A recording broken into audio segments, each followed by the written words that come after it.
gentlemen, just talking this morning about CE marking and a few of the rules. So it's a bit of a heavy topic to be starting at this time of the morning.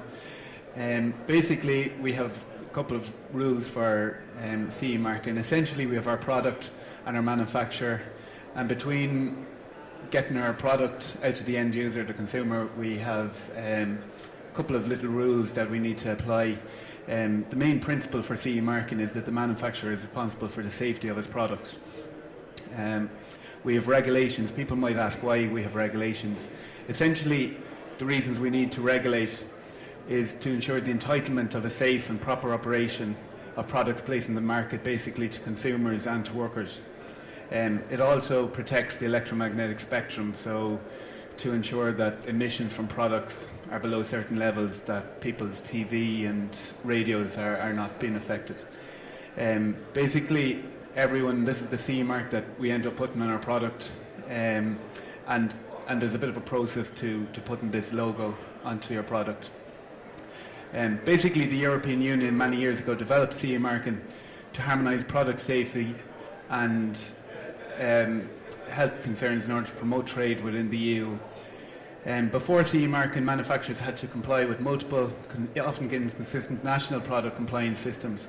So the CE marking system so far has been a very successful process, allowing consumers readily access to the European market and even to greater fields, because once you have the CE mark, you can sell your product in other countries as well, which also accepts the CE mark.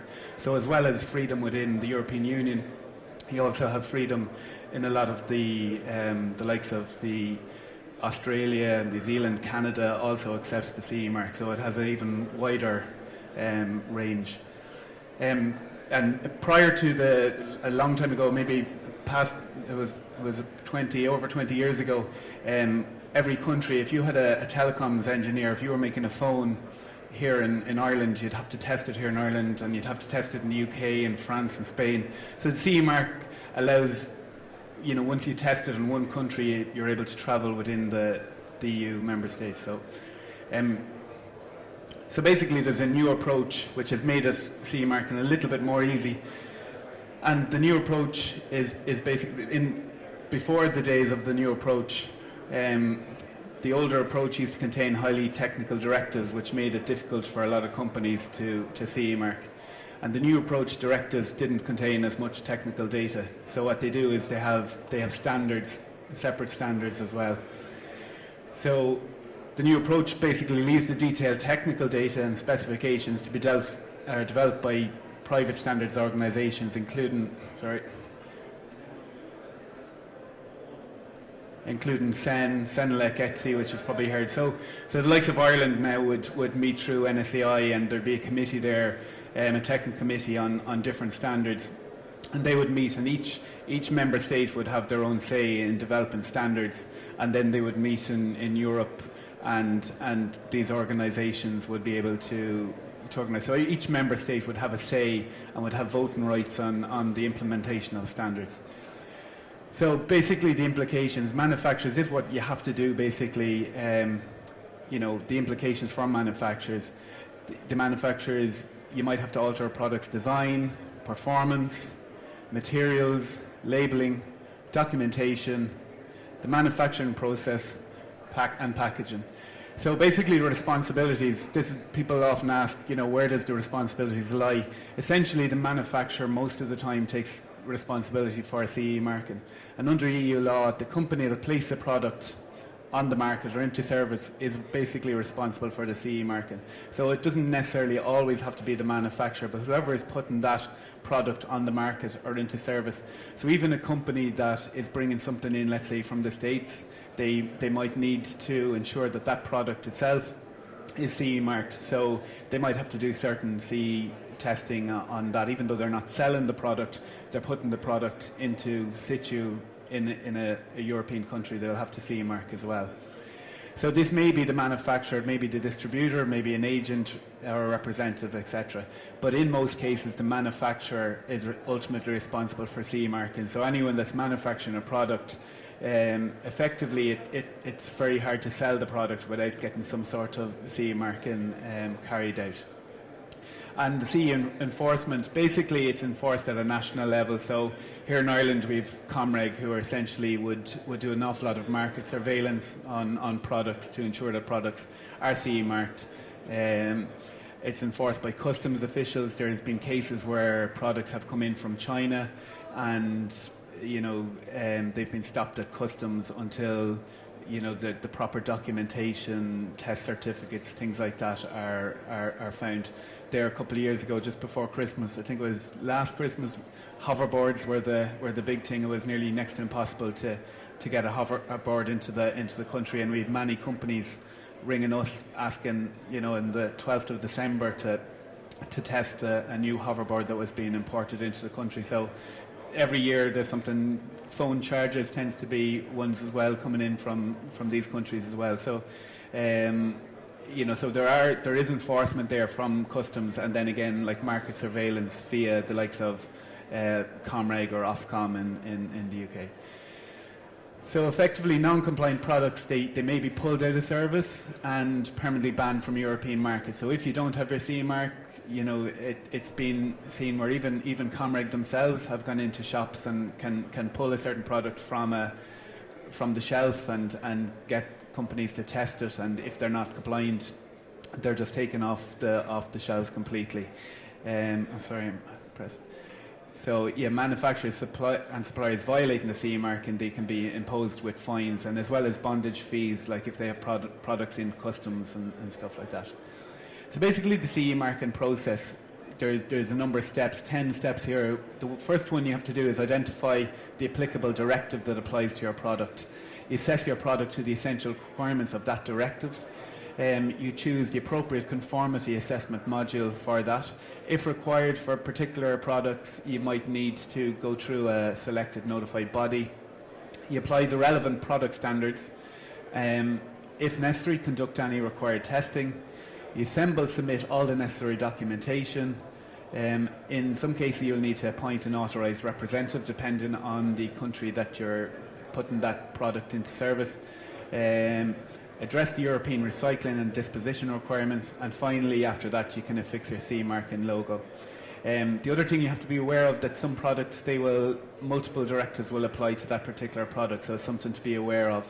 And each new approach directive will contain a definition of the products covered by that directive and a set of essential requirements that the product must meet. And the procedures needed to establish compliance. So if we take, for example, just the electric heater, there's a number of, we see the electric heater here, there's a number of different directives that would apply to that. So if you're manufacturing that in the country, you would have the low voltage directive would apply to it, basically to ascertain that it's electrically safe, things like that. The EMC requirement to ensure that one, the emissions are below certain guidelines, and two, that the product will withstand certain immunity levels such as surges that would, like from lightning strikes, ESD. So it'll give a product a level of assurance as well. And finally, the RNTTE, if it had a radio module in that, for remote controlled, which that RNTTE directive has been replaced by the RED directive this year. So the other thing that's very important is when you're CE marking, you need to make sure that your documentation is up to speed. So the directives of the new approach oblige the manufacturers to provide all the technical documentation with the product. The content of the technical documents is laid in every directive. So what you have to do is, as a manufacturer, you have to produce a technical construction file which will cover your documents and give all the information there. So in that technical construction file, or the technical document, you'll have your technical file, and your declaration of conformity, which we'll just go into in a little bit more detail in a second. The instructions for use and manual, and all this has to be in the language of the particular country that it's going into, or a language that is accepted in that country. So English is accepted in a lot of the countries. For example, the Scandinavian countries will accept English as the main language. Your marketing documents, and your marketing documents. So they're your four items that will form part of that technical documentation. So just an example of a declaration of conformity there. every customer at the end will issue a declaration of conformity that they're making a legal statement to ensure that their product complies with such a directive. So at the end of the day, even though you could get third-party certification for all the different directives, you're still essentially, as a manufacturer, going to have to make some sort of declaration yourselves to say that your product meets the particular directives. And that itself is a legal statement. In your technical file then, in general, it'll include the name and address of the manufacturer, so that anyone, that's very important, that your name and address of the manufacturer or the agent is on that. Description of the product in question, identifying and explaining the equipment, its intended use. Design drawings, documents with results of calculations. The directives and standards that your product complies with. The list of essential requirements, risk analysis, investigations and tests, and instructions for use, and essentially your declaration of conformity, which we've seen there earlier, and any certificate as well that may have been issued. So like say you had your EMC testing done, you want to have proof of that, or your safety testing, all these different certificates and test reports. You want to ensure you include that in the technical construction file as well. So you need to pay attention to special requirements in each directive. The other thing that's a bit of a thorny issue at the moment is that in some instances people will ask to look for certain diagrams which could be sensitive and stuff like that. So you're not obliged to put that in, but if you are dealing through an agent as well, you have to be aware that you might be asked for things like that as well. So finally, just to summarise, to what we need to do is to fix your CE mark. So once you have your product and you're sure that it meets the different directives that applies to your product, you can affix your CE mark and your notified body number if applicable. You provide your declaration of conformity, which we've seen earlier on. You have to retain your technical construction file for 10 years after the product is placed on the market. And once you have all that done, your product has the freedom of movement across the EU, which is essentially access to 500 million people. Depending on how Brexit goes, that might be less, but essentially, even people have asked about Brexit and the impacts that might have. But essentially, a bit like like Norway and a few of those other countries, that once you have your CE mark, the likes of the UK and other countries like that will still accept your CE mark. So we don't think that Brexit is going to have any negative connotations for the likes of your CE marking process. So that's effectively it. Thank you very much for your attention.